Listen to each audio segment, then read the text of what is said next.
La Confartigianato del Veneto parte da Asolo e dalla Fornace, sede della Confartigianato di Asolo e Montebelluna, per lanciare la programmazione e la progettazione da qua al prossimo anno.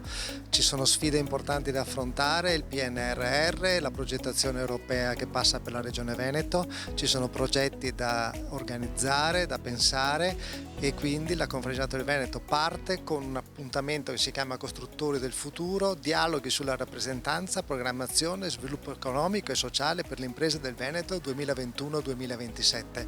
Si parlerà di filiere, si parlerà di progetti, si parlerà di come usare al meglio i finanziamenti che arriveranno nel Veneto da qui ai prossimi anni per lo sviluppo economico e sociale di questo territorio.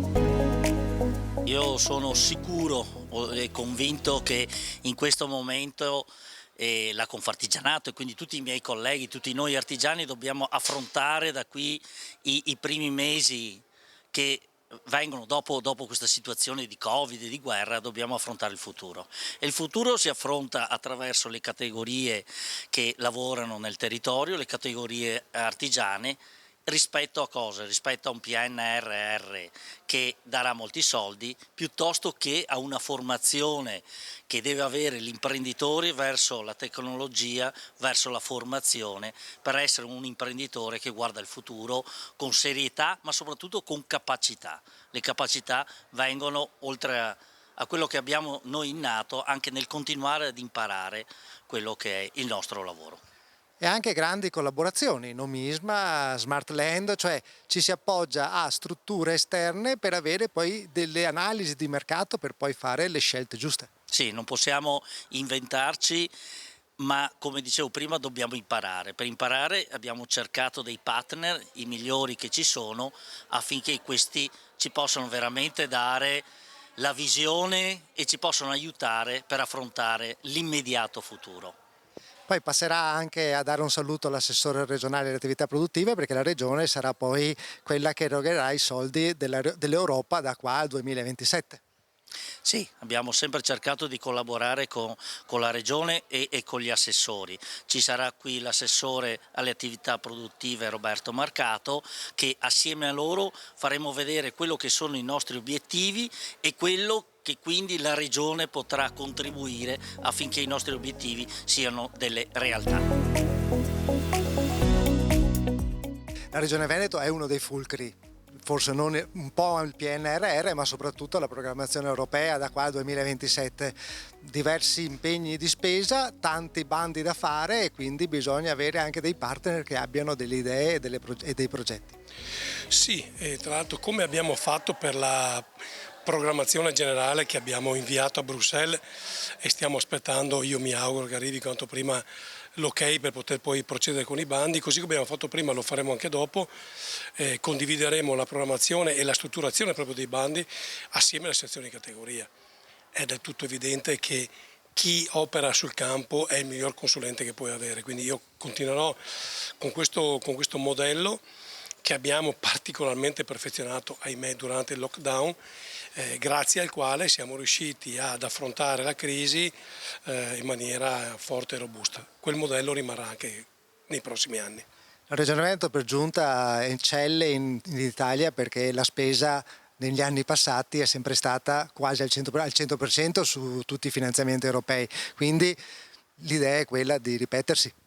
No, ahimè noi siamo andati in overbooking, spesso e volentieri io con i bandi che faccio le richieste sono superiori alle disponibilità e questo è un bel segno per due motivi: uno perché dimostra l'effervescenza del nostro tessuto produttivo e due perché evidentemente centriamo l'esigenza dei nostri artigiani, dei nostri imprenditori, delle nostre partite IVA.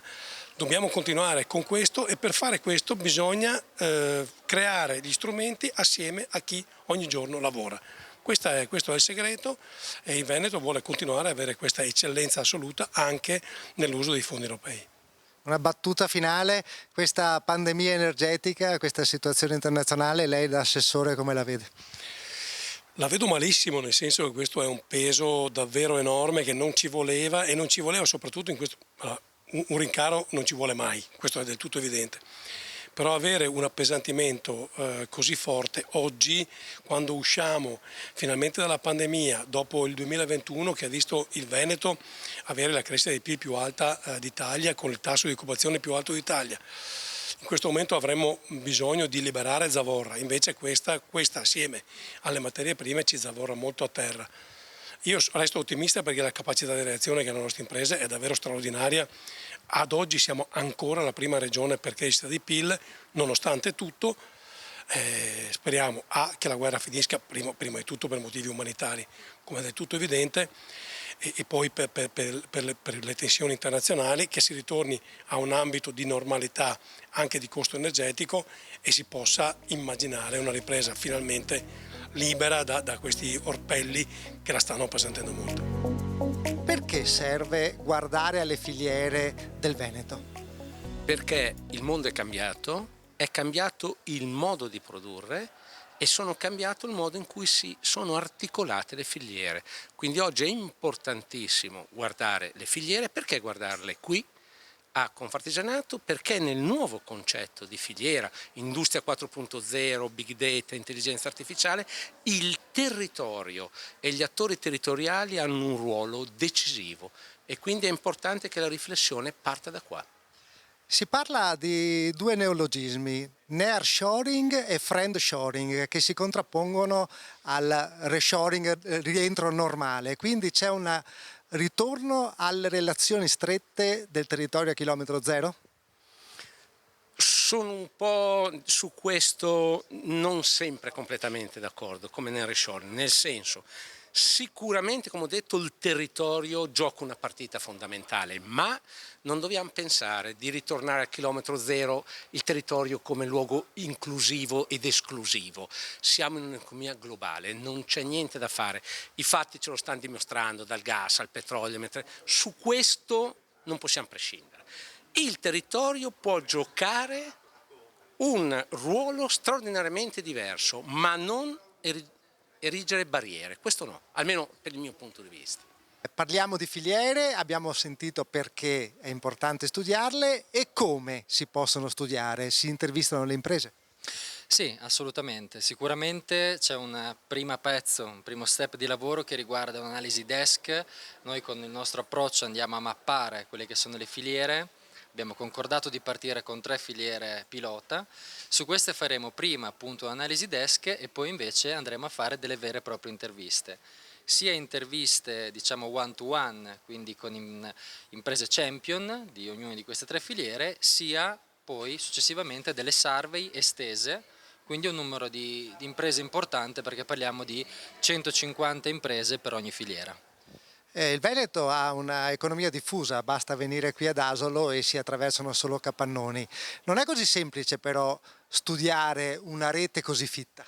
Assolutamente, infatti faremo del nostro meglio e diciamo che l'obiettivo appunto sarà quello di fare un'analisi che si baserà molto sull'ascolto, quindi ci vuole sia l'analisi desk sia lo studio, ma tanto l'ascolto del territorio.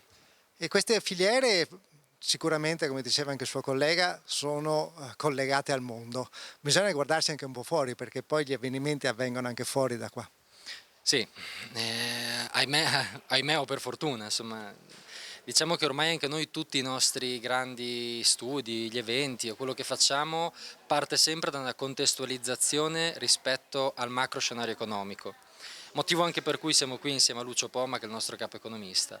Quindi un punto di vista esteso, ampio, è fondamentale ed è fondamentale tenerlo sempre aggiornato.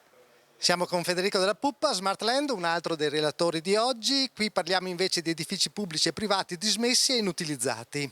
C'è un tema, si è sempre guardato al consumo del suolo in Veneto, c'è un grande patrimonio da riusare in maniera originale. Questa nuova ricerca che si vuole fare come Confartigianato? È una ricerca che parte, diciamo, dagli esiti di una ricerca fatta 5 anni fa e quindi anche una necessità di aggiornamento perché il mondo dell'economia viaggia veloce e anche quello delle costruzioni oggi viaggia molto veloce e quindi dobbiamo aggiornare un po' lo scenario che avevamo costruito 5 anni fa, ma aprenderlo anche ad un nuovo ambito di indagine, di ricerca sugli edifici pubblici inutilizzati, perché 5 anni fa abbiamo analizzato i capannoni. e oggi invece dobbiamo pensare anche a tutta la parte di edifici pubblici inutilizzati che costituiscono un grande patrimonio sul quale si potrebbe intervenire a livello locale nei singoli comuni per ridare valore al territorio e anche per magari utilizzare quei crediti da rinaturalizzazione di cui la legge ci dà una grande opportunità, la legge regionale del Veneto, e che finora sono stati veramente poco utilizzati. Sì, c'è bisogno di pensare a qualcosa che dia un'ancora di salvataggio alle imprese che usciranno dal 110. Non solo dal 110, anche al PNRR, perché i soldi sono tanti in questo momento e gli investimenti sono molti, avremo per 3 anni, grazie un po' al super bonus ma soprattutto al PNRR, moltissimi investimenti, e c'è il rischio che il mercato in qualche modo venga drogato da questo enorme flusso di denaro e di investimenti che fa bene all'industria, ma attenzione, perché finiti questo momento straordinario dobbiamo pensare al futuro, diciamo all'ordinario, dobbiamo pensare al galleggiamento futuro del mercato, e in questo senso bisogna impostare già oggi le politiche di domani.